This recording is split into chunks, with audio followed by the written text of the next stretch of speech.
आप देख रहे हैं वर्ल्ड न्यूज। मैं हूं इमरान खान। नाजरीन, जी सलाम पर आइए दुनिया देखते हैं हमारी नजर से। जी सलाम की गाजा में शहरियों पर आयद इक्तिसादी पाबंदी हटाने की मांग को लेकर रमल्ला में सैकड़ों अफराद ने हुकूमत के खिलाफ मुजाहरा किया। सदर की जानिब से जारी पाबंदी को फौरी तौर पर हटाने का मुतालबा कर रहे मुजाहिरीन के से हिफाजती दस्तों की झड़प भी हुई है। मुजाहिरीन को मुंतशिर करने के लिए पुलिस ने आंसू गैस और बैटन का भी इस्तेमाल किया। वाज़ेह हो कि फ़लस्तीन अथॉरिटी ने हरीफ जमात हमास को अलग थलग करने के लिए इक़्तिसादी नाकेबंदी कर रखी है। इसके तहत अब्बास ने गाज़ा में काम कर रहे सरकारी एहलकारों की तनख्वाह में 30% तक की कटौती कर दी है। हमास पर दबाव बनाने के लिए अब्बास का कहना है कि फ़लस्तीनियों की मौजूदा हालत के लिए इसराइल नहीं बल्कि हमास जिम्मेदार है। मुजाहिरीन ने हुकूमत की अवाम मुखालिफ पॉलिसियों की तनकीद करते हुए कहा कि गाज़ा के लोगों को भी जिंदा रहने का हक है। और फिलिस्तीनियों के खिलाफ हद से ज्यादा ताकत का इस्तेमाल करने पर अक़वाम मुत्तहिदा की जनरल असम्बली ने इसराइल की सख्त मजम्मत की है। असम्बली ने सेक्रेटरी जनरल से मकबूजा फ़लस्तीनी इलाके को आज़ाद कराने के लिए एक ऐसा तरीक़ाकार अख्तियार करने की अपील की है जिससे कि इसराइल पर बैनुल अक़वामी सतह पर दबाव बनाया जा सके। जनरल असम्बली के इस करारदाद के हक में 120 लोगों ने वोट दिए। 8 ममालिक ने खास तौर से मुखालफत में, जबकि 45 मेंबरान ने इस अमल से गैर हाजिर रहने की कोशिश की। करारदाद अल्जीरिया, तुर्की और फ़लस्तीन ने पेश की थी। वाज़ेह हो कि यूएन सिक्योरिटी काउंसिल में अमेरिका के वीटो करने के बाद इस करारदाद को जनरल असम्बली में पेश किया गया। करारदाद में गाज़ा से होने वाले हमले की भी तनकीद की गई, लेकिन हमास का जिक्र न किए जाने पर अमेरिका ने एतराज़ जताया। जबकि फ़लस्तीनी सफ़ीर ने कहा कि शहरियों के कत्लेआम पर मजीद खामोश नहीं रहा जा सकता है। दूसरी तरफ इसराइल का कहना है कि करारदाद के जरिए हमास की हिमायत कर उसे कबूलियत का दर्जा दिया जा रहा है। आपको बता दें कि गुज़िश्ता 2 माह के अंदर इजरायली हमले में 120 फ़लस्तीनी शहीद हो चुके हैं। करारदाद में सेक्रेटरी जनरल से 60 दिनों के अंदर इस हवाले से ही हो रही पेशरफ्त की जानकारी देने को कहा गया है। It makes not one mention of Hamas, who routinely initiates violence in Gaza. Such one-sided resolutions at the UN do nothing to advance peace between Israel and the Palestinians. Everyone recognizes that. But advancing peace is not the goal of this resolution.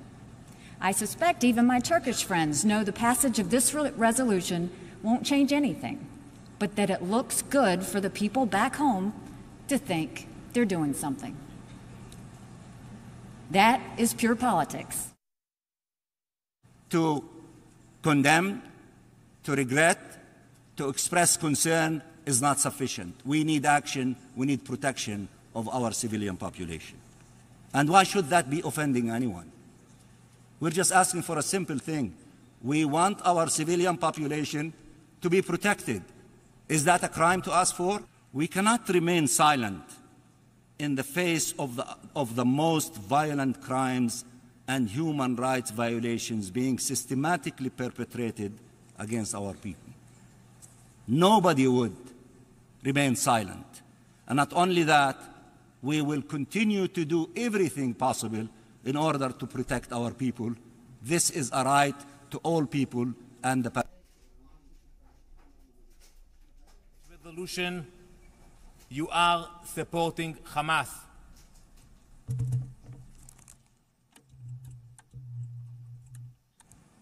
A vote for this resolution is a vote for Hamas. और Yemen का मगरिबी शहर अल हदीदा इस वक्त शदीद बहरान का शिकार है। जंग में घिरे लाखों अफराद को फौरी तौर पर इमदाद की जरूरत है।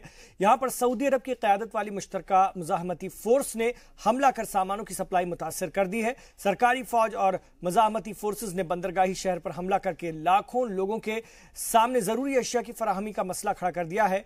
अक़वाम मुत्तहिदा का कहना है कि तकरीबन 80 लाख की आबादी कहत साली के दहाने पर है। वाज़ेह है कि इसी इलाके में से खाने पीने के अलावा दीगर ज़रूरी अशिया अल हदीदा से ही आती थी और इस हमले से मकामी लोगों में गम और गुस्सा पाया जाता है। मकामी लोगों ने इस हमले को पागलपन करार दिया है। दूसरी अक़वाम मुत्तहिदा खाने पीने दवाएं, दूसरी चीजों की सप्लाई के लिए मुतबादिल रास्ते तलाश रही है। वाज़ेह है कि मुश्तरका फोर्स को यहां हौसी बागियों की सख्त मज़ाहमत का सामना करना पड़ रहा है और सऊदी अरब यहां वजीर आजम मंसूर हादी की हिमायत कर रहा है, जबकि हौसी बागियों को ईरान की हिमायत हासिल है।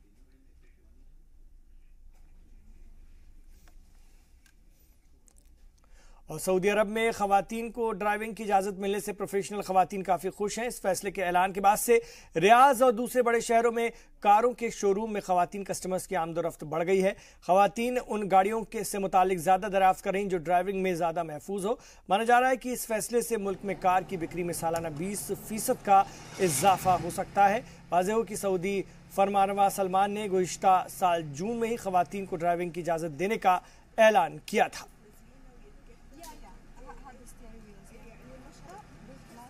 I'm a maxillofacial surgeon. I'm working in a heavily trauma center, Riyadh, where they can call me at 2 a.m., 1 a.m., 4 a.m. And at that time, I call my driver, he's sleeping. And I need to go down with my lab coat and just waiting for a taxi. And it's very difficult. This is a time, this is an issue of life or death for the patient because he's waiting me for the emergency. He cannot wait more than 10 minutes. It will save the time. Very nice feeling when you see the women of our country driving with their covers, with their hijab. They are so confident. Oh, we are so excited for this woman. It will give the Saudi women strong confidence. America और शुमाली Korea के दौरान हुई बातचीत से Japan जनूबी Korea की तशवीश को दूर करने के लिए वजीर खारजा ने जापान और जनूबी कोरिया के वज़राए खारजा से मुलाकात की। अमेरिकी वजीर खारजा माइक पॉम्पियो ने दोनों ममालिक को यकीन दिलाया कि शुमाली कोरिया के जौहरी प्रोग्राम को लेकर मिलकर काम किया जाएगा। सियोल में मीडिया से बात करते हुए अमेरिकी वजीर खारजा ने कहा कि खत्ते को जौहरी हथियारों से पाक करने के लिए बाहमी बातचीत के साथ साथ फौजी मश्क और दूसरे ऑप्शन भी खुले रहेंगे। The world should rest assured that the United States, the Republic of Korea, and Japan remain committed to achieving the complete, verifiable, and irreversible denuclearization of North Korea. और यहाँ एक छोटे से वक्फे के लिए रुक रहे हैं, लौटेंगे फीफा वर्ल्ड कप से जुड़ी खबरों के साथ।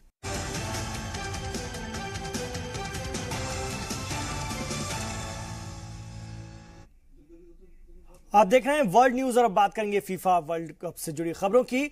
मेजबान रूस और सऊदी अरब की टीमें टूर्नामेंट के इफ्तिताही मुकाबले के लिए पुरजोर प्रैक्टिस में लगी हुई हैं। मैच से एक दिन कबल दोनों टीमों ने अपने बेस सेंटर पर कोच की देखरेख में जमकर पसीना बहाया। यह देखना दिलचस्प होगा कि दोनों टीमें टूर्नामेंट में कितनी दूरी तक का सफर तय कर पाती है।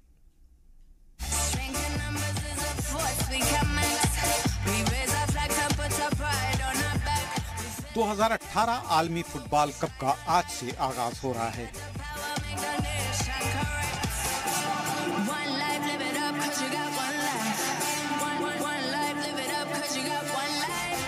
नाइके स्टेडियम में खेले जाने वाले इफ्तिताही मुकाबले में मेजबान रूस का मुकाबला ग्रीन फॉल्कॉन के नाम से मशहूर सऊदी अरब से होगा। ये पहला मौका है जब आलमी कप के इफ्तिताही मुकाबले में एशियाई बर्रे-आज़म की कोई टीम उतरेगी। 2014 आलमी कप में ग्रुप स्टेज से ही बाहर होने वाले रूस को मेजबान होने की वजह से 2018 आलमी कप में खुद ब खुद ही एंट्री मिल गई थी। यूएसएसआर के खात्मे के बाद रूस ने पहली दफा 2002 आलमी कप के लिए क्वालिफाई किया था। सऊदी अरब की आलमी कप में एंट्री शानदार थी। 1994 में उसने पहले ही कोशिश में नॉकआउट राउंड पहुंचने में कामयाबी हासिल की। एशियाई पावर हाउस माने जाने वाला सऊदी अरब 5वीं दफा फाइनल राउंड में खेल रहा है। दोनों ही टीमें जीत के साथ मुहिम का आगाज करना चाहेंगी। रूस ने आखिरी दफा जहां 2002 में, वहीं सऊदी अरब ने 1994 में जीत हासिल की थी।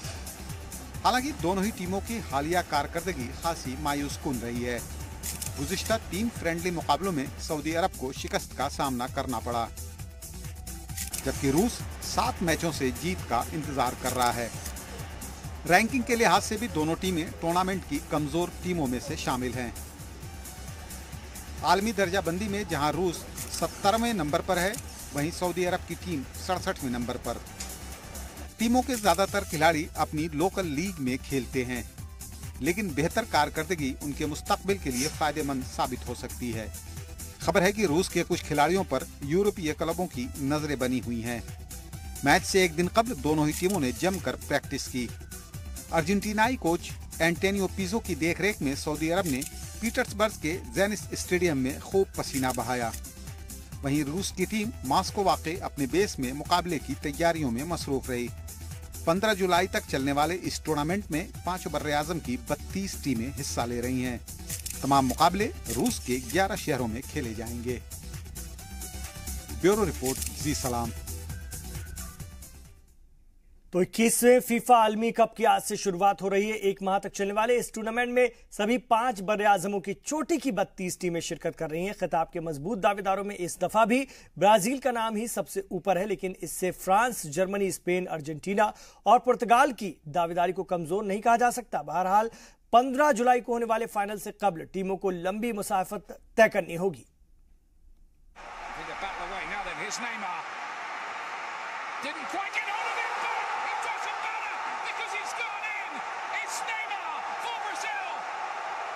Lionel Messi finding Higuain, and Messi takes it up again, and he dances away, and he scores! Lionel Messi!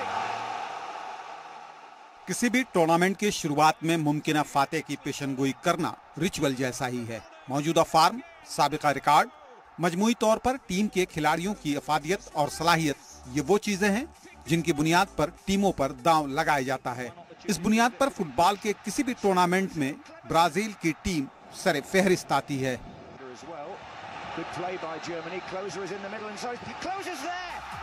5 बार खिताब जीत चुकी ब्राजील इस दफा भी माहिरीन और बुकीज की नजर में खिताब की मजबूत दावेदार है, लेकिन इससे पहले उसे जर्मनी, फ्रांस, स्पेन और अर्जेंटीना के चैलेंज से जूझना होगा। खेलों के सबसे बड़े मुकाबले को जीतना आसान नहीं होता। बड़े बड़े स्टार खिलाड़ियों के छक्के छूट जाते हैं फाइनल तक पहुंचते पहुंचते।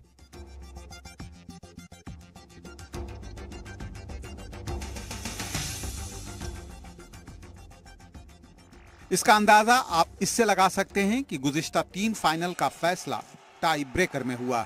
यही नहीं, पिछले 12 फाइनल में 8 का फैसला या तो एक गोल से हुआ या फिर टाई ब्रेकर से।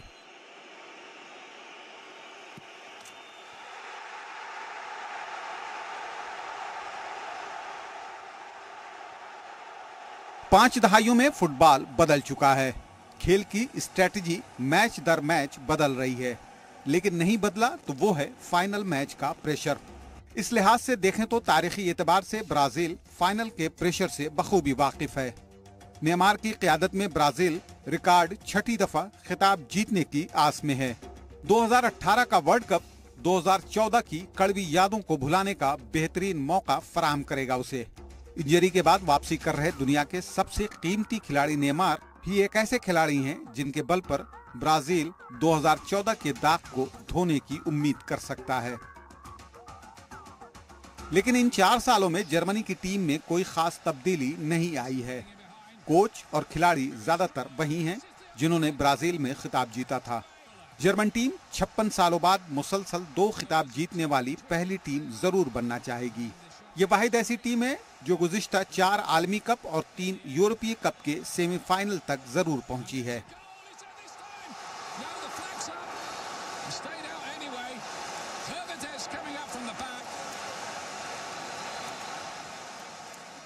क्वालिटी और माइंडसेट दोनों ही चैंपियनों वाला है जर्मनी का। स्पेन का प्राइम शायद ढल रहा हो, बावजूद इसके 2010 के चैंपियन टीम की दावेदारी को नजरअंदाज नहीं किया जा सकता। एंड टूर्नामेंट शुरू होने से पहले कोच का तनाजा पैदा होना अच्छा साइन नहीं कहा जा सकता। तजुर्बेकार और बासलाहियत नौजवान स्पेनी खिलाड़ी किसी भी चैंपियन टीम को पटखनी दे सकते हैं। मौजूदा फार्म और टैलेंट के लिहाज से फ्रांस की टीम कागज पर सबसे मजबूत दिखाई दे रही है। पोगबा, ग्रिजमैन, एम्बापी, फाखरी मौजूदा दौर के ये वो खिलाड़ी हैं जो ज़िनेदिन ज़िदान की रवायत को आगे बढ़ाने का पूरा मादा रखते हैं। 1998 की खिताबी जीत ज़िदान की ही मरहून मिन्नत थी। लाबलूस के गोल्डन इरा की ये शुरुआत थी जो 2006 तक जारी रही। ज़िदान का ये दौर बिलाशुबह फुटबॉल की तारीख का अजीम दौर था। मौजूदा दौर के दुनिया के 2 मायानाज खिलाड़ी क्रिस्टियानो रोनाल्डो और लियोनेल मेसी के लिए भी रूस आलमी कप किसी इम्तिहान से कम नहीं। क्लब लेवल पर तमाम ट्रॉफी हासिल कर चुके इन दोनों खिलाड़ियों को आलमी कप में अपना लोहा मनवाना अभी बाकी है। पुर्तगाल की टीम रोनाल्डो से तो 2 दफा की चैंपियन अर्जेंटीना मेसी से उसी चमत्कार की उम्मीद करेगा जैसा कभी मैराडोना ने किया था। ब्यूरो रिपोर्ट, जी सलाम। और इस वक्त हमारे साथ फुटबॉलर विक्टर अमलराज मौजूद हैं फोन लाइन पर। इस वक्त वो हमारे साथ हैं, उनसे बात करेंगे। विक्टर, फुटबॉल का सबसे बड़ा फेस्टिवल शुरू हो चुका है, कितना एक्साइटेड हैं आप इसको लेकर के? जी, अभी तो मैच शुरू हुआ रशिया में। अभी फर्स्ट मैच रशिया और सऊदी अरेबिया मैच चल रहा है। रशिया 2-0 से आगे बढ़ रहा है। और ये जो वर्ल्ड कप की टीम से पार्टिसिपेट हो रहा है मॉस्को में, और अपना एशियन कंट्री से 4 टीम है जी, सऊदी अरेबिया और अपना ईरान, जापान और अपना जापान, साउथ कोरिया। फिर उसके साथ ऑस्ट्रेलिया भी अपना एशियन फेडरेशन में आ रहे हैं लोग। तो 4-5 टीम अपना एशिया का है। अभी विद रिगार्ड्स टू आपका जो ये है, क्या बोल रहे हैं, आपका जो प्लेयर्स जो है, आपको मेसी, रोनाल्डो, नेमर, ये सब बड़े प्लेयर्स खेल रहे हैं। मेसी और रोनाल्डो का तो ये लास्ट टूर्नामेंट होगा। अभी जो नया प्लेयर्स भी कुछ न्यू स्टार बनेंगे जो मॉस्को वर्ल्ड कप में। जी, किस टीम को आप टाइटल जीतने का सबसे मजबूत दावेदार मान रहे हैं? वर्ल्ड कप में देखिए, वर्ल्ड कप में तो कोई फेवरेट नहीं है। आपको मालूम है जो टीम्स लास्ट ईयर जो चैंपियन थे, Germany, Brazil, Argentina, France, Spain, ये सब बना यूरोप और साउथ अमेरिका बहुत बड़ा टीम है। इसमें कोई प्रेडिक्शन नहीं कर सकते कौन जीतेगा करके। वर्ल्ड कप मैचेस पूरा अनसर्टेन रहता है ना, तो वी कैन नॉट से व्हिच टीम विल विन। जी, अफ्रीकी टीम यूरोप को चैलेंज कर सकती है? जी, अफ्रीकी टीम यूरोप को चैलेंज कर सकती है? कौन सा टीम बोले? अफ्रीकी टीम यूरोप को चैलेंज कर सकती है? नहीं, अफ्रीकी टीम देखिए, पहले जो इजिप्ट है, इसमें पहले अपना सेनेगल टीम था। 1-2 टीम कर सकते, नाइजीरिया टीम जो करे थे पहले के, वो लोग कर सकते। अफ्रीकी टीम्स कर सकते हैं कि वो लोग फिजिकली फिट है, तो उनका भी जो अफ्रीकन कप, अफ्रीकन जो टूर्नामेंट होता है, उनका भी बहुत बड़ा टूर्नामेंट होता है। उसमें भी 1-2 कंट्री आ सकती है उसमें। ऐसे सब इजिप्ट बोल रहे हैं आप, इजिप्ट है ना, ये सब टीम है ना, इससे पहले भी बहुत अच्छा कर रहा है। इजिप्ट का भी पार्टिसिपेट कर रहे हैं। अफ्रीका टीम से अभी 2-3 टीम तो कैसा भी है ना मशहूर होंगे इस बार। जी विक्टर, ये सवाल सभी को परेशान कर सकता है, स्पोर्ट्स लवर को खासतौर से, कि आखिर इंडिया इस जगह पर क्यों नहीं पहुंच पाता है? देखिए, इंडिया भी हम लोग का ना, क्या बोलते, हमारा पास जो फुटबॉल जो ये रहना, नर्सरी रहना कि एज में 8-10-12 साल का जो हीज क्लब में जो नर्सरी रहना, स्कूल्स में, कॉलेज में, यूनिवर्सिटी में कंपल्सरी जो फुटबॉल स्पोर्ट्स पीरियड रहना। अपने पास फुटबॉल कल्चर नहीं है। जैसे अपने पास जो क्रिकेट का जो कल्चर है, वो कल्चर अपने पास फुटबॉल में नहीं है। समझे आप? जी जी बिल्कुल। और ठीक है, बहुत शुक्रिया आपका विक्टर इस पूरी बातचीत के लिए। तो विक्टर अमलराज इस वक्त हमारे साथ फोन लाइन पे थे, फुटबॉलर, और एक बड़ी शुरुआत है ये। अब देखते हैं इसमें आगे आगे क्या क्या होता है। बहुत एक्साइटेड, बहुत ज्यादा एक्साइटिंग और बहुत दिलचस्प होगा ये तमाम टूर्नामेंट और तमाम मुकाबले। एक छोटा सा वक्फा हम यहां पर ले रहे हैं, लौट रहे हैं।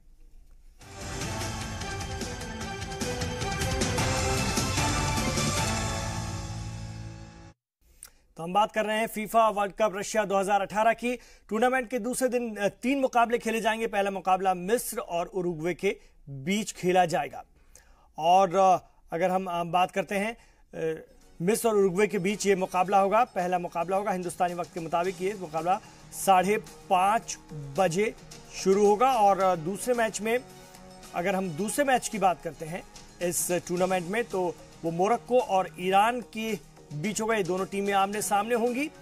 और दिन का सबसे दिलचस्प मुकाबला सोची में खेला जाएगा, फिस्ट स्टेडियम में। ग्रुप ऑफ डेथ माना जा रहा है। ग्रुप बी में पुर्तगाल का मुकाबला स्पेन से होगा। ये बहुत खास मुकाबला है। इंडियन टाइम के मुताबिक इस मुकाबला 11:30 बजे शुरू होगा।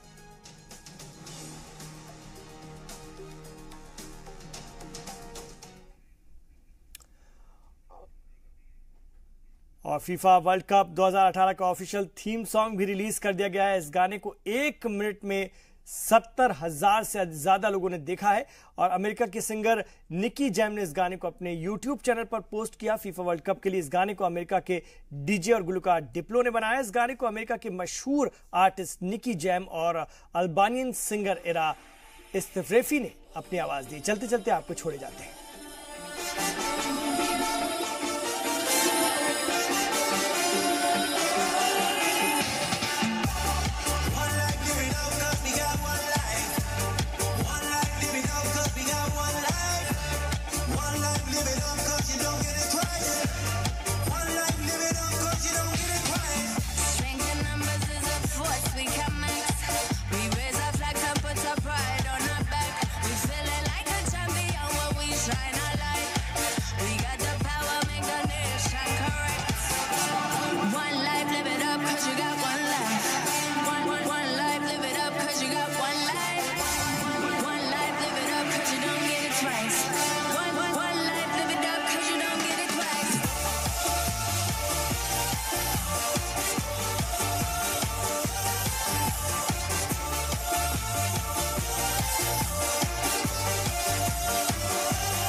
Roadblocks, one shot, one truth, no fears, one flag. Oh yeah, we've been waiting for this. Oh yeah, we all out. We right there. Ya empezó la rumba y estamos celebrando.